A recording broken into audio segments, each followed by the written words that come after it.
Hello दोस्तों, आप सभी का बहुत स्वागत है। आज की कहानी बहुत ही दिलचस्प और खास होने वाली है, तो चलिए फिर शुरू करते हैं। मेरा नाम मरियम है और मैं 22 साल की हूँ। मैं बीकॉम सेकेंड ईयर की छात्रा हूँ। कॉलेज में गर्मी की छुट्टियों का ऐलान कर दिया था, तो मैं वापस अपने घर आ गई थी। हॉस्टल से घर आते वक्त हर बच्चा यही सोचता है कि घर जाकर आराम करूंगा, अपनी नींद पूरी करूंगा, पर मेरी यह ख्वाहिश कभी पूरी नहीं हो पाई। मुझे ना तो घर में आराम मिलता था और ना ही हॉस्टल में। मेरे घर आने के बाद अम्मी कोई काम नहीं करती थी और सारा काम मुझ पर डाल देती थी। मेरी गर्मी की छुट्टियां इसी तरह काम करते करते ही बीत जाती थी। हर दिन की तरह आज भी पूरे घर की सफाई करने के बाद मैं थकान की वजह से अपने बेड पर लेटकर आराम कर रही थी। काम की वजह से मेरे पूरे शरीर में दर्द होने लगा था। मैं धीरे धीरे अपने हाथ पैर दबा रही थी ताकि कुछ आराम मिल जाए, और इसी तरह कब मेरी आंख लग गई मुझे पता ही नहीं चला। थोड़ी देर बाद मुझे महसूस हुआ कि कोई मेरे पैरों पर उंगलियां फेर रहा है। मैं तुरंत उठकर बैठ गई तो देखा कि सोहेल भाईजान मेरे पैरों के पास बैठे थे। सोहेल भाईजान मेरे सौतेले भाईजान थे। अब्बा के इंतकाल के बाद अम्मी ने दूसरी शादी कर ली थी, तो सोहेल भाईजान मेरे दूसरे पापा के बेटे थे। मैंने पूछा, अरे भाईजान आप यहाँ कब आए? वो बोले, बस अभी अभी आया था, पर तुम्हारी हालत देखकर लगता है कि तुम बहुत थक गई हो, इसीलिए तुम्हारे पास बैठकर तुम्हारे पैर दबाने लगा। मैंने कहा, क्या बताऊं भाई, अम्मी हर बार की तरह इस बार भी पूरे घर का काम छोड़कर गई हैं। कॉलेज की छुट्टियां शुरू होते ही पूरे घर की जिम्मेदारी मुझ पर आ जाती है, और कुछ दिनों से तो हमारी काम वाली बाई ने भी छुट्टी ले रखी है। यह सब कहते कहते मैं लगभग रोने लगी थी। वो मुझे गले लगाते हुए बोले, अरे मेरी प्यारी बहन, इसमें रोने वाली क्या बात है, तुम यहीं बैठो, मैं अभी तुम्हारे लिए हल्दी वाला दूध बनाकर लाता हूँ। उसे पीकर तुम्हें राहत भी मिलेगी और हाथ पैर में दर्द भी नहीं होगा। भाईजान की बात सुनकर मुझे बहुत अच्छा लगा कि चलो कोई तो है जिसे मेरी फिक्र है।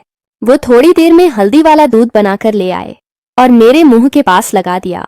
मैंने धीरे धीरे दूध पिया और ग्लास को साइड टेबल पर रखकर लेट गई।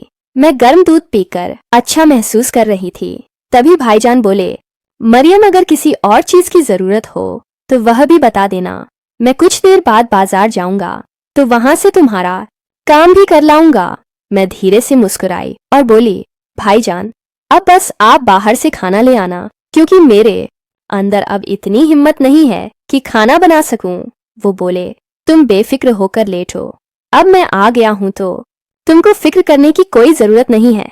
उन्होंने मेरे सिर पर हाथ फेरा और बाहर चले गए। वो काफी देर बाद लौटे और अपने साथ ढेर सारा खाने पीने का सामान लेकर आए थे, जिसमें रात के खाने के लिए सब्जी और रोटी, प्रोटीन वाला खाना और घर का बाकी सामान था।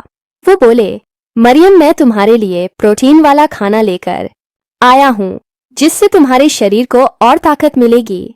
मुझे उस समय उन पर बहुत प्यार आया।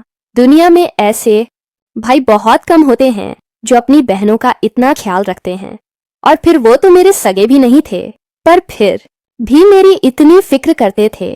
मैं मन ही मन उसे ढेर सारी दुआएं देने लगी। वो बोले, अब आओ मैं तुम्हारे सिर की मालिश कर दूं और तुम सो जाओ। वो मेरे सिरहाने बैठ गया और अपने हाथों से मेरा सर दबाने लगा। मुझे काफी आराम महसूस होने लगा और अब धीरे धीरे बदन दर्द भी कम हो रहा था। मैंने आंखें बंद की और तुरंत ही गहरी नींद में सो गई। मुझे पता ही नहीं चला कि मैं कब से सो रही थी।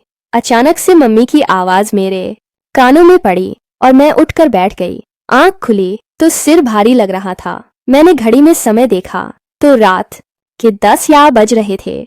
उठने के बाद मैं तुरंत बाथरूम चली गई। पता नहीं क्यों, पर मुझे बहुत चक्कर आ रहे थे। अगर मैंने बाथरूम की दीवार पर हाथ न रखा होता तो शायद मैं गिर जाती। फ्रेश होकर जब मैं बाहर आई तो डाइनिंग टेबल पर बैठे सभी लोग मेरा इंतजार कर रहे थे। मैं गई और आराम से कुर्सी पर बैठ गई। मेरी तरफ देखते हुए सोहेल भाई मेरी प्लेट में खाना लगाने लगे और अम्मी से बोले, अम्मी आजकल आप मरियम से बहुत ज्यादा काम करवा रही हो। अरे अगर काम वाली बाई ने छुट्टी ले रखी है तो तब तक आप किसी और को काम पर रख लो। यह बेचारी सारा दिन काम करके थक जाती है। देखो, इसका रंग भी पीला पड़ गया है। मेरी हालत वाकई खराब हो गई थी। मैं खुद को बहुत थकी हुई महसूस करती थी। दोस्तों, दिक्कत ये थी कि मेरे अम्मी और पापा दोनों ही काम करते थे, क्योंकि सिर्फ पापा की नौकरी से घर चलाना मुश्किल था और ऊपर से हमारी पढ़ाई का खर्च भी कम नहीं था। इसीलिए मेरी अम्मी भी उसी कंपनी में काम करती थीं जहां पापा काम करते थे। मैं और सोहेल भाईजान दूसरे शहर में रहकर पढ़ाई कर रहे थे, लेकिन अब गर्मी की छुट्टियों की वजह से हमें घर पर ही रहना पड़ रहा था। मैंने महसूस किया था कि पिछले कुछ दिनों से सोहेल भाई मुझसे कुछ ज्यादा ही घुल मिल रहे थे। वह घर के कामों में मेरी मदद कर देते थे। अगर मैं थक जाती थी तो वह मेरे सिर की मालिश कर देते थे। अगर मैं उसे रोकती तो वह कहता था कि मरियम, तुम दिन भर काम करती हो, क्या मैं तुम्हारी इतनी मदद भी नहीं कर सकता? सोहेल भाई का यह बर्ताव अलग जरूर था, पर इससे मुझे बहुत राहत मिली थी। पर एक रात कुछ ऐसा हुआ जिसने मुझे अंदर तक हिला के रख दिया। मैं अपने होश खो बैठी थी। क्या सोहेल भाई कभी मेरे साथ ऐसा कुछ कर सकते थे? एक रात की बात है, मैं सो रही थी, तभी मुझे ऐसा लगा जैसे मेरे कमरे में कोई घुस आया है। वो इंसान धीरे धीरे चलता हुआ मेरे बिस्तर के पास आ गया। मैंने जल्दी से अपनी आंखें खोलीं और इधर उधर देखने लगी। कमरे में कोई नहीं था, पर मेरे कमरे का दरवाजा हल्का सा खुला हुआ था। मैं हमेशा सोने से पहले दरवाजा बंद करती हूँ, फिर यह अपने आप कैसे खुल सकता है? मैं नींद भरी आंखों के साथ उठी और दरवाजा बंद करके वापस अपने बेड पर आ गई। मैं फिर से सोने की कोशिश करने लगी, पर जैसे ही मैंने अपनी आंखें बंद की, मुझे फिर से अपनी अम्मी के आसपास होने का एहसास हुआ। मुझे ऐसा लगा जैसे कोई मेरे बगल में बिस्तर पर बैठा है और अपना हाथ मेरी ओर बढ़ा रहा है। लेकिन जब मैंने पलट कर देखा तो वहां कोई नहीं था। इस सब से मैं बहुत डर गई थी और मेरा गला सूखने लगा था। मेरे कमरे में पानी नहीं था, इसीलिए मैं पानी लेने किचन में जा रही थी। जैसे मैंने अपने कमरे का दरवाजा खोला, उसी समय सोहेल भाई भी अपने कमरे से बाहर निकले और मुझे देखकर बोले, मरियम, तुम अभी तक जाग रही हो? मैंने कहा, कुछ नहीं, मुझे बस ऐसा लगा जैसे मेरे कमरे में कोई है, और इतना कहकर मैं पानी लेने चली गई। पानी पीने के बाद मैं वापस कमरे में आई तो सोहेल भाई भी मेरे पीछे आ गए और बोले, मरियम, तुम्हें डरने की जरूरत नहीं। अगर तुम्हें डर लग रहा है तो मैं तुम्हारे पास सो जाऊंगा। मैंने कहा, नहीं भाईजान, आप अपनी नींद खराब मत करो। पर वो जिद करने लगे कि तुम मेरी छोटी बहन हो मरियम, मैं तुम्हें किसी भी हालत में अकेला नहीं छोड़ सकता। तुम बेड पर सो जाओ, मैं सोफे पर लेट जाऊंगा। जब उन्होंने मेरी बात नहीं मानी तो आखिरकार मैं अपने बिस्तर पर चली गई और वो अपनी तकिया और कंबल लेकर सोफे पर लेट गए। मैं आंख बंद करके लेट गई। थोड़ी देर लेटने के बाद मुझे महसूस हुआ कि कोई मेरे सिरहाने बैठा है और लगातार मुझे देख रहा है। उसने मेरे बालों और चेहरे को सहलाया, पर यह सब मुझे किसी सपने की तरह लग रहा था, इसलिए मेरी नींद नहीं टूटी। सुबह जब मैं उठी तो भाईजान सोफे पर ही लेटे हुए थे। मेरे कपड़े अस्त व्यस्त थे, पर शुक्र है मेरा शरीर दुपट्टे से ढका हुआ था। और हैरत की बात यह थी कि आज इतने दिनों के बाद मैं चैन की नींद सोई थी। आज मैं बहुत खुश थी। मुझे इसकी वजह पता नहीं थी, पर कुछ तो था जो मुझे बहुत अच्छा लग रहा था। तब तक सोहेल भाईजान भी उठ गए और मुझसे बोले, क्या हुआ मरियम, आज तुम बहुत अच्छे मूड में लग रही हो। मैंने मुस्कुराते हुए कहा, जिस बहन को आप जैसा भाई मिलेगा वो खुश क्यों नहीं होगी। उठने के बाद मैंने घर का सारा काम खत्म किया और बाहर बरामदे में बैठ गई। जब मैं बैठी हुई थी तभी सोहेल भाईजान मेरे पास आए और बोले, आओ मरियम, तुम्हारे बालों की तेल मालिश कर देता हूँ। तुम्हारी कुछ मदद कर पाऊंगा तो मुझे भी अच्छा लगेगा। पर अब मुझे उनकी हरकतें कुछ ठीक नहीं लग रही थी। वह दिन भर मेरे आसपास रहना चाहते थे। उन्होंने अपने दोस्तों के साथ घूमना भी बंद कर दिया था। मैंने कहा, नहीं भाईजान, तेल मालिश करना आपका काम नहीं है। आप बाहर जाओ और अपने दोस्तों के साथ घूमो। पर उन्होंने मेरी एक नहीं सुनी और खुद ही मेरे बालों से हेयर क्लिप निकाल दी और बोले, मरियम, चुपचाप मेरी बात मान लिया करो। ऐसे भाई किस्मत वालों को ही मिलते हैं। जब तुम्हारा भाई तुम्हारे खूबसूरत रेशमी बालों की मालिश करना चाहता है तो तुम्हें क्या दिक्कत हो सकती है? इससे तुम्हें बहुत आराम मिलेगा। उसने मुझे उठाया और कमरे में ले गया। मैं तकिया लेकर बिस्तर पर लेट गई। मेरे बाल बिस्तर से नीचे लटक रहे थे। वो मेरे सिरहाने बैठ गया और मेरे बालों की मालिश करने लगा। वो बड़े प्यार से मेरे बालों की मालिश कर रहे थे और ऐसा लग रहा था जैसे उनके हाथों में कोई जादू हो। मुझे इतना मजा आ रहा था कि मैं नींद की वादियों में खोती जा रही थी। उस तेल की खुशबू भी बहुत तेज थी। मैंने उनसे पूछा, ये कौन सा तेल है भाईजान? उन्होंने कहा, ये बहुत ही स्पेशल तेल है मरियम। ये सिर्फ तुम्हारे लिए और तुम्हारे खूबसूरत बालों के लिए बना है। उनकी बातें बहुत मीठी थीं, पर मुझे समझ नहीं आ रहा था कि वो कैसी बात कर रहे हैं। खैर, मालिश के दौरान ही मुझे नींद आने लगी।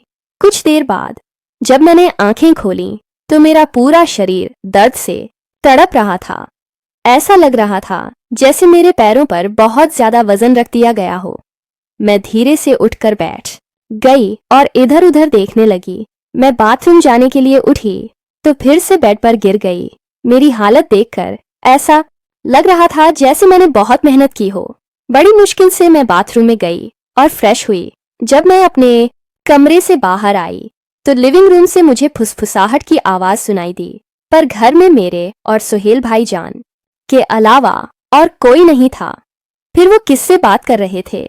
मैंने चुपके से लिविंग रूम में जाकर देखा तो सोहेल भाईजान अपने किसी दोस्त के साथ बैठे हुए थे और वह दोनों हंस हंस के बातें कर रहे थे। सोहेल भाईजान ने मुझे नहीं देख पाया था और उनके हाथों में ढेर सारे पैसे थे और वह उन पैसों को देखकर बहुत खुश हो रहे थे। अगले ही पल उनकी नजर मुझ पर पड़ी और वो चौंक गए। उन्होंने जल्दी से वह सारे पैसे अपने पेट की जेब में डाल दिए और बोले, अरे मरियम, तुम उठ गई। मैंने उनकी जेब से वो सारे पैसे निकाल लिए और उनसे पूछा, आपके पास इतने सारे पैसे कहाँ से आए भाईजान? वो नजरें चुराते हुए बोले, मरियम, तुम प्लीज अम्मी को यह सब मत बताना। उसकी यह बात सुनकर तो मेरा शक यकीन में बदल गया था कि यह हराम की कमाई है।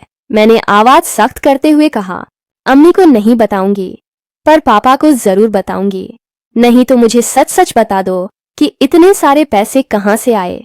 वो डर गया और बोला, मेरे दोस्त ने कई साल पहले मुझसे पैसे उधार लिए थे, बस वही लौटाने आया था। मुझे पता था सोहेल भाईजान झूठ बोल रहे हैं, इसीलिए मैंने अम्मी और पापा को सारी बात बता दी।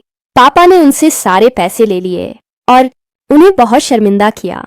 उस रात उन्होंने मुझसे कोई बात नहीं की और जल्दी सो गए। अगले दिन मैं किचन में काम कर रही थी, तभी सोहेल भाईजान अपने कुछ दोस्तों के साथ घर में दाखिल हुए। उस वक्त मैं अपना दुपट्टा उतारकर बर्तन धो रही थी। वो सब हंसते हुए आए और सीधा लिविंग रूम में जाकर बैठ गए। मैंने जल्दी से दुपट्टा डाल लिया और सोहेल भाईजान को किचन में बुलाया और उनसे कहा, यह क्या तरीका है भाईजान? जब तुम्हें पता है कि अम्मी और पापा अभी घर पर नहीं हैं, फिर भी तुम इन लोगों को घर ले आए हो। वो बोले, जब तुझे मेरी फिक्र नहीं है तो मैं तेरी परवाह क्यों करूं? और वैसे भी यह घर मेरा है, इसीलिए यहाँ मेरी ही चलेगी। अब कान खोल के सुन, बाहर मेरे खास दोस्त बैठे हुए हैं।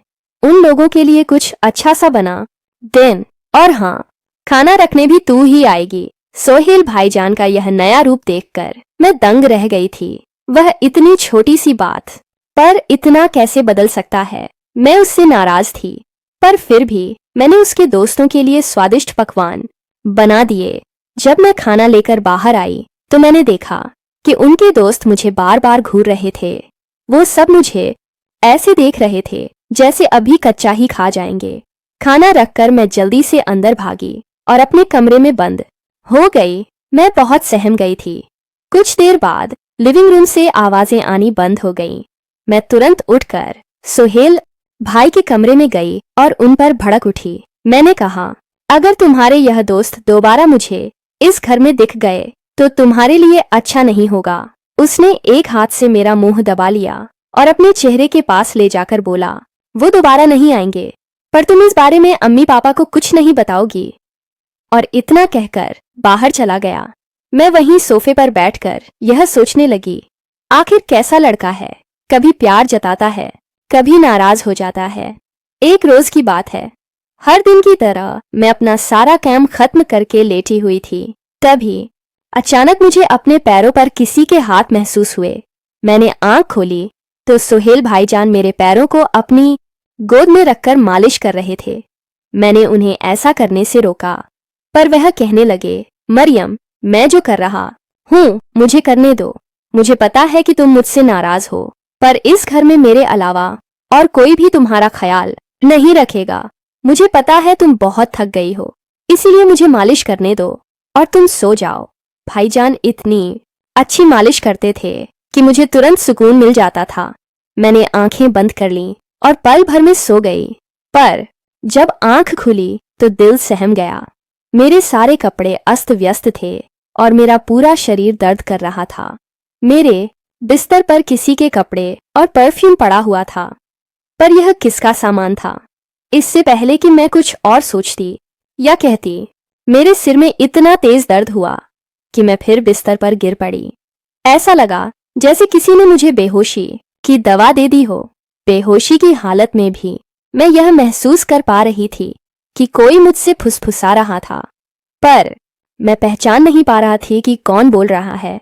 मुझे सिर्फ सोहेल भाईजान की आवाज सुनाई दे रही थी। मुझे ऐसा लग रहा था जैसे वह मेरे कमरे में मौजूद थे और मुझे जगाने की कोशिश कर रहे थे।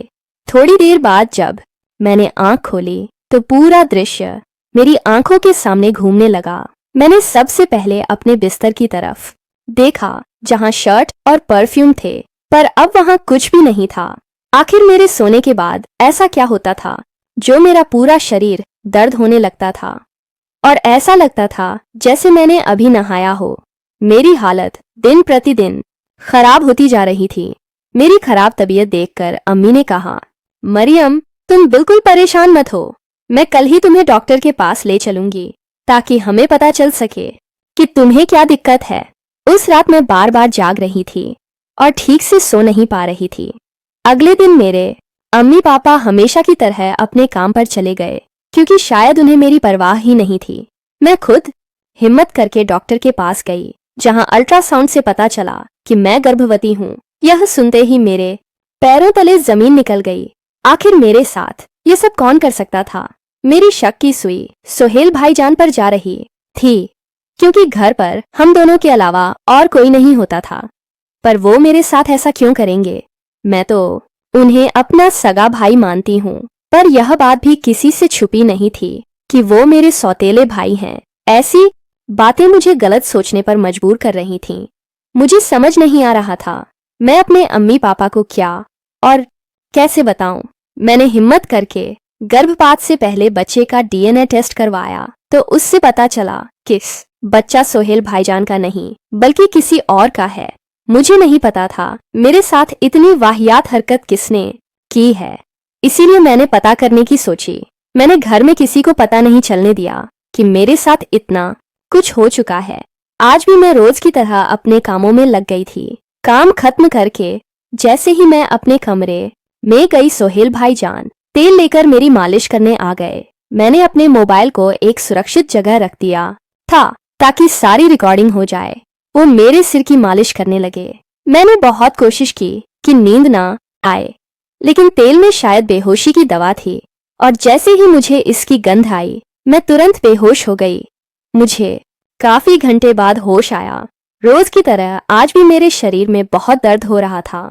अम्मी पापा भी आ चुके थे। मैंने समय ना बर्बाद करते हुए सबसे पहले कैमरे की रिकॉर्डिंग देखी और उसे देखकर तो मेरी रूह कांप गई। मेरे बेहोश होने के बाद सोहेल भाईजान अपने उन सभी दोस्तों को मेरे कमरे में ले आते थे। वह सब बारी बारी मेरे साथ गलत काम करते थे और सोहेल भाईजान वहीं खड़े होकर सब देखते थे। उस दौरान मेरे साथ हर वो घिनौना काम किया जाता था जो एक लड़की अपने सपने में भी नहीं सोच सकती। काम खत्म होने के बाद वो सारे दोस्त सोहेल भाईजान को ढेर सारा पैसा देते थे। इतना सब कुछ देखने के बाद मुझसे रहा नहीं गया। मैं तुरंत उठकर सुहेल भाई के कमरे में पहुंची और उनको बार बार थप्पड़ मारने लगी। थप्पड़ों की आवाज सुनकर अम्मी पापा भी सुहेल भाई के कमरे में आ गए और पापा ने मेरा हाथ पकड़ लिया। वो बोले, मरियम पागल हो गई हो क्या? क्यों मार रही है उसे? मैंने रोते हुए उन्हें वो वीडियो दिखाया कि देखो ये शर्मनाक इंसान मेरे साथ क्या कर रहा है। वो इंसान जिसे मैं अपना भाई मानती हूँ, वो अपने दोस्तों के साथ मिलकर मेरी इज्जत नीलाम कर रहा है। वीडियो देखकर अम्मी फर्श पर गिर पड़ी और सुहेल भाई के पापा सीना पकड़कर बैठ गए। उनको यकीन ही नहीं हो रहा था कि उनके बेटे ने उनकी सौतेली बेटी के साथ यह सब किया है। उन्होंने उसे खूब पीटा और बोले, अरे कोई अपने दुश्मन के साथ भी ऐसी बदसलूकी नहीं करता जो तूने अपनी बहन के साथ किया है। तभी सुहेल भाईजान गुस्से में बोले, मैंने उसे कभी अपनी बहन नहीं माना। मुझे बस पैसों की जरूरत थी और लोग उसके लिए लाखों रुपए दे रहे थे। मुझे अपनी जरूरतें पूरी करनी थीं, इसलिए मैंने यह कदम उठाया। उसकी यह बात सुनकर पापा ने उसे फिर से मारना शुरू कर दिया। वह पूरी तरह से बेहाल हो चुका था। उसने जैसे तैसे खुद को छुड़ाया और घर से भाग गया और फिर कभी वापस नहीं आया। मैं सिर पर हाथ रखकर रो रही थी। सुहेल ने मेरे साथ जो घिनौना खेल खेला, उसे मैं मरते दम तक नहीं भूलूंगी। मैं यह बात मरते दम तक नहीं भूलूंगी कि मेरी मासूमियत छीनने वाला कोई और नहीं बल्कि मेरा भाई था। मैं इस कहानी के जरिए सबसे यही कहना चाहूंगी कि जमाना बहुत खराब है। हर मोड़ पर इज्जत नोचने वाले भेड़िए बैठे हुए हैं। ऐसे भेड़ियों से अपनी माँ बहनों की सुरक्षा रखना आपका काम है, इसीलिए उनके रक्षक बने भक्षक नहीं।